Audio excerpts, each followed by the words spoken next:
नमस्कार दोस्तों, YouTube के महाविद्या ज्योतिष चैनल में मैं पंडित गुरुराज आप सभी दर्शकों का एक बार फिर से स्वागत करता हूं। दोस्तों, आजकल मैं लाल किताब सिखाने के लिए कुछ वीडियोस YouTube पर डाल रहा हूं और मेरा मकसद है कि आप लोग YouTube पर ही मेरी वीडियो देखकर लाल किताब ज्योतिष सीख पाएँ। और अगर आपको लाल किताब के नाम पर कोई बेवकूफ़ बना रहा है तो आप बेवकूफ़ ना बने। आप अपनी कुंडली को आप ही देखें, खुद ही अपनी कुंडली को एनालिसिस करें और ग्रहों को समझ सकें। तो दोस्तों, पिछली वीडियो में हमने बात की थी खाना नंबर 1 के विषय में। आज हम बात करेंगे खाना नंबर 2 के विषय में। कुंडली में खाना नंबर 2, मैं फिर से आपको एक बार बता दूं कि लगन भाव कुंडली का खाना नंबर 1 है और लगन भाव से एंटी क्लॉकवाइज गिनती करते हुए खाने होते हैं। जैसे कि एंटी क्लॉकवाइज गिनती करते हुए अगला खाना नंबर 2, फिर उसके बाद खाना नंबर 3, फिर 4, फिर 5, फिर 6, 7, 8, 9, 10, 11 और 12। इस प्रकार कुंडली में 12 खाने होते हैं और लगन भाव से एंटी क्लॉकवाइज इनकी गिनती की जाती है। लाल किताब कुंडली देखते हुए आपकी जो वैदिक ढंग से बनी हुई कुंडली है, आपने सिर्फ उसमें जो अंक राशि के लिखे हुए हैं वो मिटा देने हैं और लगन भाव में एक अंक लिखकर एंटी क्लॉकवाइज सीरियल वाइज आपने अंक डाल देने हैं। यानी अगले खाने में खाना नंबर 2, 2 में 2 राशि और 3 में 3 राशि, इस प्रकार सभी खानों में सीरियल से आपने अंक भर देने हैं। इस प्रकार यह आपकी कुंडली जो है लाल किताब कुंडली बन जाएगी। मेष लगन के जातकों को कुछ भी करने की ज़रूरत नहीं है, उनकी ऑटोमेटिक ही ये लगन कुंडली जो है लाल किताब की कुंडली भी होगी और वैदिक कुंडली भी होगी। तो दोस्तों, आज हम बात कर रहे हैं खाना नंबर 2 के विषय में। खाना नंबर 2 बृहस्पति के बैठने की जगह है या बृहस्पति के लिए गुरु गद्दी कह सकते हैं। खाना नंबर 2 से हमें धन, परिवार, वाणी के बारे में पता चलता है। यानी आप अपने धन की स्थिति के बारे में जानना चाहते हैं, अपने परिवार के बारे में जानना चाहते हैं, व्यक्ति की वाणी के बारे में जानना चाहते हैं कि उसके वाणी कैसी होगी, क्रूर होगी या सौम्य होगी, धन की स्थिति कैसी होगी, अच्छी या बुरी होगी, परिवार इनका कैसा होगा, ये खाना नंबर 2 से जान सकते हैं। स्त्री के लिए खाना नंबर 2 यानी खाना नंबर 2 परिवार है, तो स्त्री का परिवार शादी के बाद उसकी ससुराल होता है। इस प्रकार खाना नंबर 2 स्त्री के लिए ससुराल भी गिना जाएगा। खाना नंबर 2 से वृद्धावस्था के बारे में भी जानकारी ली जाती है। खाना नंबर 2 यहाँ पे चंद्रमा उच्च होते हैं। और आपको एक चीज़ और मैं बता दूं, खाना नंबर 2 को कोई भी ग्रह नीच नहीं करता है या खाना नंबर 2 किसी ग्रह को नीच नहीं करता है। यहाँ पे सभी ग्रह अपने अपने हिसाब से होते हैं, उच्च हो सकते हैं लेकिन नीच नहीं होते हैं। खाना नंबर 2 में चंद्रमा हमेशा उच्च का होता है और जिनकी कुंडली में खाना नंबर 2 में चंद्रमा बैठे हों उनके लिए अपनी माता का आशीर्वाद ईश्वर के आशीर्वाद की तरह ही होता है। खाना नंबर 2 के स्वामी शुक्र होते हैं और कारक यहाँ के बृहस्पति बनते हैं। तो खाना नंबर 2 के स्वामी और कारक यदि ये दोनों ही ग्रह अशुभ हो जाएं, पीड़ित हो जाएं, तो फिर खाना नंबर 2 का फल बुरा गिना जाएगा, यानी खाना नंबर 2 का फल अच्छा नहीं माना जाएगा। अब आप एक चीज़ और समझ लें कि जो खाना नंबर 2 है ये धर्म स्थान है, धार्मिक जगह है ये, यानी इसको मंदिर, गुरुद्वारा कह सकते हैं। मंदिर, गुरुद्वारा, चर्च, जो भी धार्मिक जगह है उसको हम खाना नंबर 2 गिनेंगे। और अगर यदि खाना नंबर 2 पूरी तरह से खाली है, यानी खाना नंबर 8 से कोई उसमें दृष्टि वगैरह नहीं पड़ रही है, खाना नंबर 2 पूरी तरह से अगर खाली है, साफ़ सुथरा है, तो खाना नंबर 2 हमारे दोनों भवों के बीच की जगह जो आप ये देख रहे हैं, ये माथे में जहाँ पर हम तिलक लगाते हैं, यह स्थान भी खाना नंबर 2 है। खाना नंबर 2 को अच्छा करने के लिए हम यहाँ पर यानी माथे पर केसर का तिलक लगाते हैं ताकि बृहस्पति खाना नंबर 2 में पहुँच जाए और धन, परिवार, वाणी से जुड़ा हुआ जो भी अशुभ प्रभाव है उसको हम दूर कर सकें। बृहस्पति खाना नंबर 2 में बहुत ही शुभ फल के होते हैं, गुरु गद्दी पर बैठे हुए होते हैं और यहाँ से जब बृहस्पति यहाँ पर बैठे हुए होते हैं तो कई ग्रह अपना बुरा प्रभाव छोड़ देते हैं। जैसे हेड मास्टर के गद्दी पर बैठने पर जो बच्चे हैं वो शैतानियाँ करनी छोड़ देते हैं, उसी प्रकार खाना नंबर 2 में जब बृहस्पति बैठे हुए हों तो शनि, राहु, केतु जैसे ग्रह भी अपने शांत होकर बैठ जाते हैं। अब मैं आपको एक और चीज़ बता दूं, खाना नंबर 9 समंदर गिना गया है, कर्मों का समंदर है खाना नंबर 9। खाना नंबर 9 से कर्म रूपी बादल उठते हैं, समंदर से जल लेकर खाना नंबर 9 से कर्म रूपी बादल उठते हैं। और वो खाना नंबर 2 पहाड़ की तरह से है, यानी पहाड़ माना गया है खाना नंबर 2 को। और खाना नंबर 2 से पहाड़ों के एक सिलसिले से ये खाना नंबर 9 से उठते हुए बादल खाना नंबर 2 से टकराते हैं और ये बादल खाना नंबर 4 में वर्षा करते हैं। यानी कहने का मतलब ये है कि यदि खाना नंबर 9 में शुभ ग्रह हैं तो वो शुभ ग्रह यहाँ से इसका जो प्रभाव है वो खाना नंबर 2 पर पड़ेगा, यानी धन स्थान में, और धन स्थान से उसकी बारिश जो है बादल जो है पहाड़ों से टकराकर खाना नंबर 4 यानी आपके घर में वर्षा करेंगे, यदि खाना नंबर 4 में भी शुभ ग्रह हैं। यानी खाना नंबर 9 की बुनियाद खाना नंबर 2 है और खाना नंबर 2 की बुनियाद खाना नंबर 4 है। खाना नंबर 4 के कारक ग्रह और स्वामी ग्रह भी चंद्रमा होते हैं। तो खाना नंबर 4 हमारा घर है। खाना नंबर 9 से उठने वाले बादल खाना नंबर 2 से टकराते हैं और 4 में वर्षा करते हैं।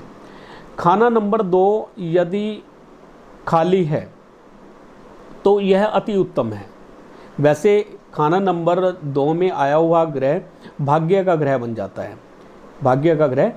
जाता है, लेकिन याद रहे खाना नंबर 8 में फिर कोई ग्रह ना हो। यदि खाना नंबर 8 में कोई ग्रह है तो खाना नंबर 8 का जो ग्रह है वो अपनी उल्टी दृष्टि से खाना नंबर 8 उल्टी दृष्टि से खाना नंबर 2 को देखता है और खाना नंबर 2 देखता है खाना नंबर 6 को। इस प्रकार खाना नंबर 8 का जो बुरा प्रभाव है वो खाना नंबर 2 में जाएगा और 2 से वो खाना नंबर 6 में जाएगा। तो यदि खाना नंबर 8 में कोई अशुभ ग्रह पड़ा हुआ है तो वो उसकी अशुभता खाना नंबर 2 के ग्रह पर पड़ेगी और खाना नंबर 2 से होती हुई वो खाना नंबर 6 में जाएगी।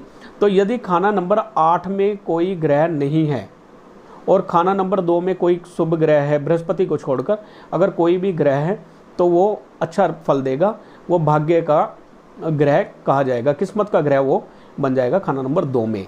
लेकिन याद रहे यदि खाना नंबर 2 में कोई ग्रह बैठा हुआ है और खाना नंबर 8 में भी कोई अशुभ ग्रह बैठा हुआ है तो खाना नंबर 8 का जो अशुभ प्रभाव है वो शुभ ग्रह पर भी पड़कर उसको खराब कर देगा और शुभ ग्रह खाना नंबर 2 में पड़कर उसका बुरा असर खाना नंबर 6 में भी जाएगा।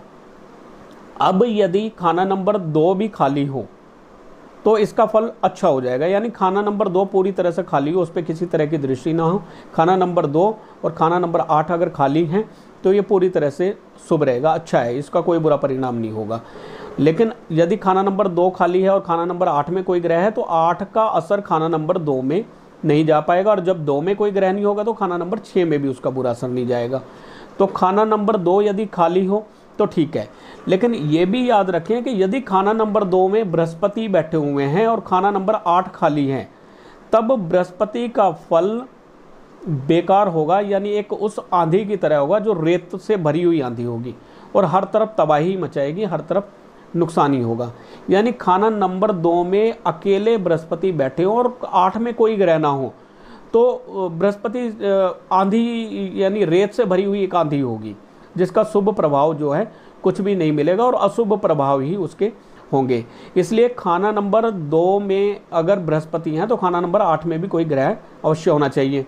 उसके अलावा खाना नंबर अगर मान भी लें खाना नंबर 8 में अगर कोई ग्रह नहीं भी है और खाना नंबर 2 में बृहस्पति हैं और खाना नंबर 9 में यदि कोई ग्रह बैठा हुआ है तो वो एक समंदर होगा, एक समंदर से निकला हुआ बादल होगा, समंदर से मतलब कर्मों का एक बादल लेके जल का भंडार भर के वो बादल उड़ता हुआ खाना नंबर 2 में बृहस्पति से टकराएगा और खाना नंबर 4 में वर्षा करेगा। यानी खाना नंबर 9 का शुभ ग्रह खाना नंबर 2 के बृहस्पति से टकराकर खाना नंबर 4 में उत्तम वर्षा करेगा और उत्तम तरह की बारिश होगी, यानी धन धान्य से परिपूर्ण करेगा। ये बात आप समझ लें। अब यहाँ पर कुछ चीज़ें हमें याद रखनी होगी। खाना नंबर 2 में जो भी ग्रह खाना नंबर 2 में आता है वह अपना फल उल्टी तरफ से देता है। यानी ये कहा जाए खाना नंबर 9 में अगर कोई ग्रह है, मान लें शनि खाना नंबर 9 में है, तो वो जन्म के टाइम से लेकर मृत्यु की तरफ अगर काउंट करें तो 60 साल की उम्र तक उसका अच्छा या बुरा असर रहता है। यानी अच्छा असर खाना नंबर 9 में अगर शनि है तो वो जन्म के समय से लेकर मृत्यु के समय की तरफ को चलेगा, सीधा 60 साल असर रहेगा। लेकिन खाना नंबर 2 में कोई भी ग्रह उल्टी तरफ से असर देता है, यानी मृत्यु के समय से जन्म की तरफ उसने अपना असर देना है। यानी अगर शनि खाना नंबर 2 में बैठे हैं तो जन्म की तरफ से हम काउंट करते हुए, मृत्यु के समय से काउंट करते हुए उसको उल्ट देखेंगे जन्म के समय तक। यानी जन्म के समय से उसका असर न होके उल्टी दिशा से उसका असर शुरू होता है, मृत्यु की दिशा से जन्म की तरफ। यानी अगर किसी आदमी की हम मान के चलें आयु 80 वर्ष है तो उसका असर 80 वर्ष से पीछे की तरफ चलना शुरू होगा, 40 साल तक जो भी है अपना असर होगा। तो इस प्रकार हम कहें कि वृद्धावस्था का जो शुभ या अशुभ प्रभाव भी हम खाना नंबर 2 से ही देखते हैं। अब यहाँ पे मैं एक बार फिर से मैं आपको बता दूं कि खाना नंबर 2 के बृहस्पति की आंधी को अगर कोई रोक सकता है तो खाना नंबर 9 का शुभ ग्रह जो बादलों से बारिश से भरे हुए बादलों का रूप लेकर खाना नंबर 2 से टकराएगा और जो रेत की आंधी जो बृहस्पति बना हुआ था उसको गीला करके उसकी जो आंधी को दबाएगा, यानी उसके जो रेत है उसको दबाएगा और शुभ वर्षा जो खाना नंबर 4 में करेगा। खाना नंबर 2 में आप ये भी देख लें कि वहाँ पे जो मंगल बुध के जो ग्रह हैं, सूर्य शनि या अशुभ ग्रह पापी ग्रह राहु केतु, ये भी यहाँ पर बुरा असर नहीं देते हैं। खाना नंबर 2 में बृहस्पति के मातहत होते हैं ये सभी ग्रह। बुरे ग्रह भी खाना नंबर 2 में बृहस्पति के मातहत होते हैं, यानी ये ग्रह बृहस्पति के अनुसार ही फल देते हैं, बृहस्पति के पक्ष में ही फल देते हैं। राहु भी खाना नंबर 2 में कोई बुरा फल नहीं देता है, ना सूर्य शनि इकट्ठा बैठ के खाना नंबर 2 में आपस में लड़ते हैं। तो ये बातें आप खाना नंबर 2 के विषय में जान लें। लाल किताब के विषय में बताते हुए मैं फिर से एक बार आपको बता दूं कि 8वां खाना उल्टी दृष्टि डालता है खाना नंबर 2 में। तो खाना नंबर 8 में अगर कोई अशुभ ग्रह बैठा है और खाना नंबर 2 में बृहस्पति के अलावा अगर कोई भी ग्रह बैठा है तो वो उस ग्रह को भी खराब करेगा।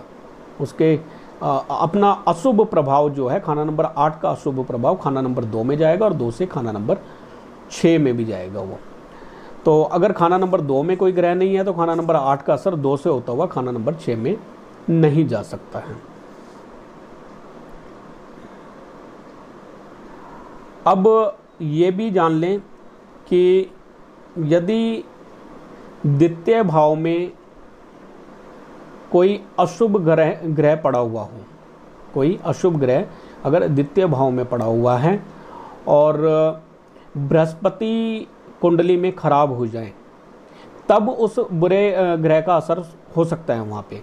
यानी खाना नंबर 2 में जो अशुभ ग्रह हैं वो अपना अच्छा या बुरा फल बृहस्पति के तरह से ही देते हैं। यदि बृहस्पति कुंडली में अच्छे हैं तब खाना नंबर 2 के जो अशुभ ग्रह हैं वो अपना बुरा फल बिल्कुल भी नहीं देते हैं। और खाना नंबर 10 में यदि कोई ग्रह नहीं है, यदि खाना नंबर 10 खाली है तो खाना नंबर 2 भी सोया हुआ माना जाता है। तो खाना नंबर 10 में कोई ना कोई ग्रह होना चाहिए, यानी खाना नंबर 10 जद्दी घर है।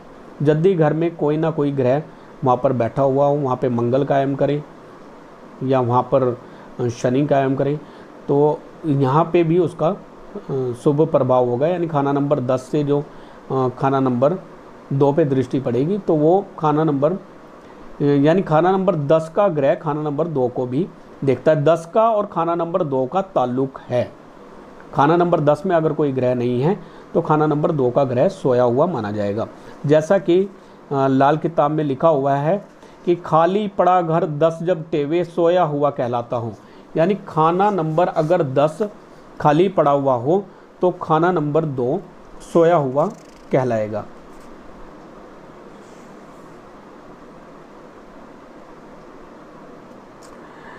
और मैं एक बार फिर से बता दूं कि खाना नंबर 2 में ग्रह मौत के समय से उल्ट दिशा में, यानी उल्टी दिशा में, मौत के समय से आयु की घटते हुई दिशा में अपना असर देते हैं। और इस घर के जो ग्रह हैं वो आखिर में यानी बुढ़ापे में हमेशा नेक फल देंगे, चाहे वो कितने ही बुरे क्यों ना हो, राहु केतु ही क्यों ना हो, शनि क्यों ना हो। खाना नंबर 2 के ग्रह बुढ़ापे में शुभ फल अवश्य ही देंगे, चाहे वो कितने ही मंदे क्यों ना हो।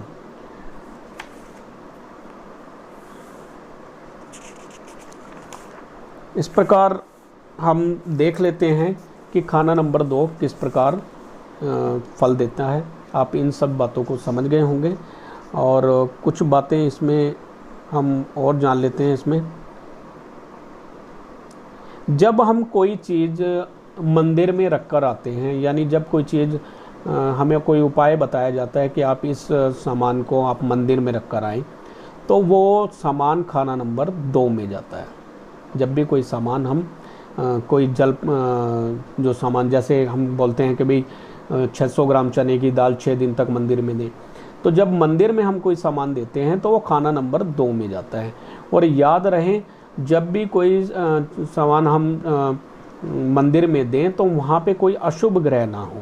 अगर वहाँ पे कोई पापी ग्रह बैठा हुआ है और हम उसके शत्रु ग्रह की चीज़ वहाँ पर पहुँचाएंगे तो वो भी वहाँ पे अशुभ फल देगी। फॉर एग्जांपल, अगर हम मान लें कि केतु खाना नंबर 2 में बैठे हुए हैं और हम चंद्र का सामान खाना नंबर 2 में दें तो वहाँ पे चंद्र केतु की भी लड़ाई हो सकती है। वो भी कब होगी? जब बृहस्पति अशुभ हालत में बैठे होंगे। वैसे खाना नंबर 2 में शत्रु ग्रह आपस में नहीं लड़ा करते हैं। खाना नंबर 2 में वो बृहस्पति के मातहत ही रहते हैं। खाना नंबर 2 में केतु हो तो बहुत शुभ माना गया है, लेकिन केतु किसी अन्य ग्रह की दृष्टि में ना हो। राहु तो खैर 8वें खाने में होंगे ही, लेकिन किसी अन्य जगह से केतु पर कोई अशुभ दृष्टि ना पड़ रही हो तो केतु यहाँ पे धन धान्य से पूर्ण करते हैं। यानी ऐसा व्यक्ति असुदा, लाल किताब में असुदा वर्ड लिया गया है, यानी धन से पूर्ण होगा ऐसा इंसान। तो ये बातें आप आज समझ गए होंगे। खाना नंबर 4 के जो ग्रह हैं वो बंद मुट्ठी के ग्रह, खाना नंबर 1, 4, 7, 10 यानी बंद मुट्ठी के ग्रह, ये बंद मुट्ठी के ग्रह कहे जाते हैं। ये खाना नंबर 1, 4, 7 और 10 के ग्रह। तो यदि 1, 4, 7, 10 खाली हों तो मुट्ठी खाली कहा गया है। यानी ऐसा व्यक्ति अपनी किस्मत में कुछ खास लेकर नहीं आया हुआ होता है, यानी मुट्ठी खाली मानी गई है उसकी।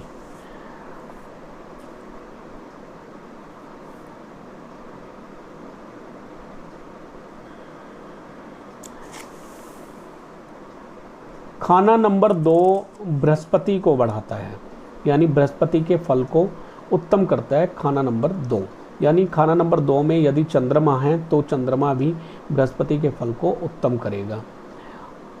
खाना नंबर 4, चंद्रमा खाना नंबर 4 को बढ़ाता है। यानी चंद्रमा अगर खाना नंबर 4 में हो तो माता का आशीर्वाद लेना बहुत शुभ रहता है। माता के आशीर्वाद से ऐसा व्यक्ति हमेशा कामयाबी की शिखर पर जाता है यदि खाना नंबर 4 में चंद्रमा हो। और खाना नंबर 2 में भी अगर चंद्रमा हो तो ऐसे व्यक्ति के लिए चंद्रमा उच्च होता है और ऐसे व्यक्ति के लिए धन धान्य का समय होता है। चंद्रमा की जब दशा या अंतरदशा शुरू होती है, चंद्रमा की जब भी कोई दशा आएगी या चंद्रमा खाना नंबर 2 में वर्षफल में आएंगे तो वो उस व्यक्ति के लिए धन प्राप्ति का एक समय हुआ करता है। तो ऐसे समय में धन धान्य प्राप्त कर सकता है। और जिन लोगों की माता अभी तक जिंदा हैं तो उनके लिए बहुत ये अच्छी बात है, बहुत वो किस्मत वाले हैं जिनकी कुंडली में खाना नंबर 2 में चंद्रमा है। और वैसे भी जिनकी माँ जिंदा हैं और उनका आशीर्वाद उनके सर पर है, तो चंद्र के प्रभाव से अशुभ ग्रह शांत हो जाया करते हैं, ऐसा लाल किताब में लिखा हुआ है। तो चंद्र यदि आपकी कुंडली के खाना नंबर 2 में या खाना नंबर 4 में बैठा हुआ है और आपकी माता जी हैं, तो उनके होते होते आप उनके हाथ से चांदी की एक डब्बी में थोड़े से चावल, साबुत चावल हों, पुराने चावल हों तो और भी अच्छी बात है, चावल और एक चांदी का चौरस पीस उसमें डलवा के, शुद्ध चांदी की डब्बी हो, और ये माता जी अगर अपने ही पैसों से तैयार करवाएं, उसमें चांदी का एक चौरस पीस हो, चावल हो उसमें, और सफ़ेद कपड़े में बांध के सोमवार के दिन अगर बेटे को दें और बेटा माता के चरणों को स्पर्श करते हुए उनके आशीर्वाद तौर पे इस चीज़ को लेकर अपने पास में रखें, तो मैं कहता हूँ उनके जीवन में आने वाले बहुत बड़े बड़े कष्ट भी टल जाएंगे। और ऐसा इंसान इस चीज़ को लेकर जब भी कहीं जाएगा तो उसके रास्ते में आने वाली रुकावटें भी दूर होंगी। और इस चीज़ को अगर वो अपने लॉकर में रखता है, अपने धन की जगह पे रखता है, या कहीं जॉब, कहीं उनकी दुकान है, कोई बिजनेस करते हैं उसके लॉकर में रखता है, तो धन धान्य की वृद्धि भी होगी इस छोटी सी वस्तु को रखने से। तो माँ का आशीर्वाद अवश्य लेते रहें। जिनकी कुंडली में चंद्रमा खराब है वो माँ का आशीर्वाद लें, माँ के आशीर्वाद से उनका चंद्रमा शुभ हो जाएगा। और एक चीज़ याद रखें, खाना नंबर 2 में यदि बृहस्पति या शुक्र बैठे हुए हों तो ऐसे इंसान को सोने से जुड़ा हुआ कार्य नहीं करना चाहिए, गोल्ड से जुड़ा हुआ कार्य नहीं करना चाहिए। ऐसा इंसान मिट्टी यानी शुक्र से जुड़ा हुआ काम करेगा तो तरता जाएगा। इसको तरना यानी हम कहें कि वो तरक्की करता जाएगा, और आने वाले टाइम में वही मिट्टी उसको सोने का फल देगी। यानी ऐसा इंसान अगर खेती बाड़ी करे या ट्रालियों से मिट्टी डालने का काम करे, रॉ मटेरियल उठाए उसको दूसरी जगह फेंके और वहाँ से दूसरी चीज़ उठाए दूसरी जगह डाले, यानी मिट्टी के काम से ऐसा इंसान सोना प्राप्त कर सकता है जिनकी कुंडली में खाना नंबर 2 में बृहस्पति हो या शुक्र बैठे हुए हों। तो दोस्तों खाना नंबर 2 बहुत ही अहम है, क्योंकि ये धन का स्थान है, हमारी वाणी का है, हमारे परिवार का स्थान है खाना नंबर 2, क्योंकि परिवार के बगैर भी कुछ नहीं है। परिवार की एक अहमियत है, हम परिवार के लिए ही सारी मेहनत करते हैं, रात दिन जो हम मेहनत करते हैं वो अपने परिवार के लिए करते हैं। तो खाना नंबर 2 से हम परिवार को देखते हैं, धन को देखते हैं, वाणी को देखते हैं, और स्त्री का ससुराल भी खाना नंबर 2 से देखा जाता है। अगर किसी स्त्री की कुंडली में खाना नंबर 2 में बृहस्पति हैं और वो खाना नंबर 8 का कोई 8 में कोई मित्र ग्रह अगर बैठे हुए हों, जैसे चंद्रमा अगर 8वें खाने में बैठे हुए हों, तो खाना नंबर 2 के जो बृहस्पति हैं बहुत शुभ प्रभाव देते हैं। या खाना नंबर 8 अगर खाली भी है और खाना नंबर 9 में कोई शुभ ग्रह बैठे हुए हैं, जैसे चंद्रमा बैठे हुए हैं या मंगल बैठे हुए हैं या सूर्य बैठे हुए हैं, और खाना नंबर 2 में बृहस्पति हैं, तो ऐसी स्त्री का कदम जिस दिन भी ससुराल में पड़ेगा, यानी शादी करके जैसे वो अपने ससुराल में जाएगी उस दिन से ही ऐसे घर की तरक्की मानी जाएगी। यानी ऐसा घर तरक्की पर तरक्की करता जाएगा यदि खाना नंबर 2 में बृहस्पति हो, और खाना नंबर 8 में यदि चंद्रमा हो तो अच्छा फल रहेगा। अगर राहु केतु होंगे तो उसका अशुभ प्रभाव बृहस्पति पर जाएगा। तो खाना नंबर 9 में कोई शुभ ग्रह हैं तो खाना नंबर 2 का ग्रह अच्छा फल देगा। तो दोस्तों इस प्रकार आज आपने जानकारी ली खाना नंबर 2 के विषय में। यदि कोई जानकारी मुझसे छूट गई है तो आप कमेंट कर ज़रूर बताएं, और आप अगर मुझे अपने अच्छे विचार देंगे, मुझे अच्छी सलाह देंगे, तो मैं कोशिश करूंगा कि आगे से अपनी वीडियो में जो मेरे से गलतियां हो रही हैं उनको मैं दूर करने की कोशिश करूंगा, और एक अच्छे सलाहकार की तरह आप मेरा साथ दे सकते हैं। यदि आपको कोई मेरे से अलावा कोई अच्छी जानकारी है तो आप मुझे ज़रूर बताएं, ताकि आपकी बताई हुई जानकारी भी मैं दर्शकों तक पहुंचा सकूं। तो दोस्तों मेरी वीडियो को लाइक किया करें, शेयर करें, ताकि और लोगों को भी यह जानकारी मिले और लोग भी लाल किताब ज्योतिष सीख पाएँ और इसके वहम और भ्रम से दूर निकल पाएँ। लाल किताब ज्योतिष प्योर ज्योतिष है, मैं ये आपको बता दूं, प्योर ज्योतिष है, इसमें कोई भी बात एक दूसरे से विरोधाभास बिल्कुल नहीं करती है। आप देखिए, जैसे कहा जाता है कि शुक्र और सूर्य शत्रु हैं, शुक्र और सूर्य शत्रु हैं, तो हम इनकी शत्रुता को दैनिक जीवन में देख सकते हैं। कैसे? तांबा सूर्य होता है, तांबा सूर्य होता है और शुक्र दही होता है। तो दही को अगर तांबे के बर्तन में रखा जाए तो जहर बन जाएगी, वो दही जहरीली हो जाएगी। रात भर आप रख के देखें, सुबह वो नीली पड़ जाएगी दही। तो दही का जहर बन जाता है तांबे के बर्तन में, क्योंकि सूरज और शुक्र की शत्रुता है। इसी प्रकार शुक्र यानी दही, शुक्र यानी मिट्टी की मित्र है, ठीक है ना। शुक्र यानी दही, यदि हम दही मिट्टी के बर्तन में जमाते हैं, आप देखना मिट्टी का जो बर्तन होता है उसको बुद्ध कहा जाता है, मिट्टी का बर्तन बुद्ध होता है। बुद्ध की जो मित्रता शुक्र से है यानी दही से है, तो मिट्टी के बर्तन में जब भी दही जमाई जाएगी बहुत अच्छी जमेगी। आप कभी भी देखना, मिट्टी के बर्तन में जब दही जमाई जाती है बहुत अच्छी जमती है, बड़ी गाढ़ी जमती है, ठीक है ना। तो शुक्र की मित्रता बुद्ध से, मिट्टी का बर्तन जो होता है बुद्ध होता है उससे है, तो शुक्र यानी दही अच्छी जमती है। इसी प्रकार हम बहुत सारी चीज़ें हैं जो दैनिक जीवन में देख सकते हैं। लाल किताब में जो बातें बताई गई हैं उसको हम परख सकते हैं इन चीज़ों को।